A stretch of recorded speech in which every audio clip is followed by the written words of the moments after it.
Welcome back to part 2 of Gathering 2. I want to touch a little bit on the reading that I just did on page 31 and just kind of, do an overview of what our gathering was about today. Serenity and our trust and accepting ourselves as we are and flowing down the river and allowing life to flow freely through us.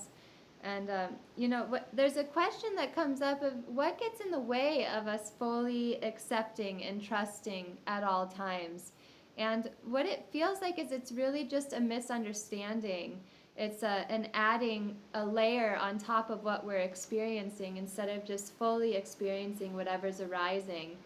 And so it's pretty powerful to be able to have these practices and do these practices to really kind of get in the habit of allowing things to happen the way that they are. And that was actually something that came up during my second birth with my daughter when I was in the middle of active labor.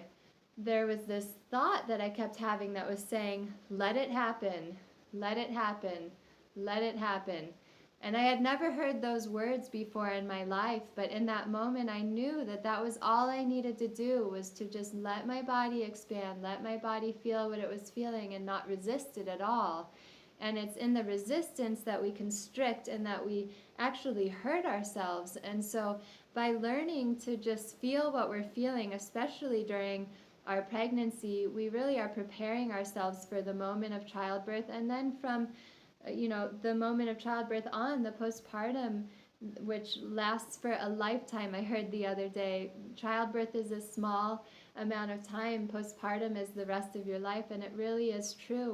We're giving birth to ourselves, to an entirely new way of being and an entirely new person, and we get to be how we want to be, and we can either choose to resist our experience, or we can choose to accept and embrace it, and therefore we will be that for our children, for our families as well. And so the next activity is your turn to create, and this exercise is to be done outside in nature. So go anywhere that you're comfortable, in your backyard, to a park, anywhere you feel comfortable and safe. You'll bring a drawing utensil and paper, and you can always use colored pencils or markers or whatever you want. And you might not have ever felt like you're good at drawing or you're an artist in any way, and that's totally okay, because this is not about being a good artist. It's really just about allowing yourself to create, and we all are creators. We all can make things, and everything is so different and unique, and it's beautiful because of that, in my opinion. So you're going to find a comfortable place to create outside. Let yourself blend into the scenery for a while. Listen to the sounds around you. Feel the breeze, feel the rain. It's raining a little bit here in Hawaii. Find something you're drawn to. It could be a leaf or something up close, like even a blade of grass would be pretty easy to draw. Or it can be something in the distance, like a tree or a flower you see or whatever. It's totally up to you, but just find something that you're attracted to, and you're going to try to draw that. And while you're drawing, pay particular attention to any thoughts you have that come up, and just observe them.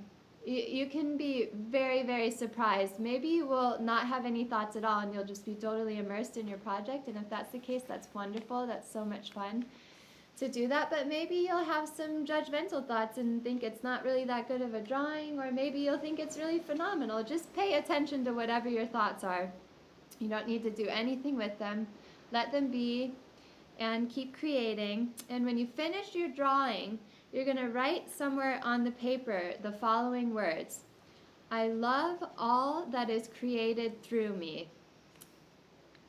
And I'll show you mine. I just drew this tree that was at my house.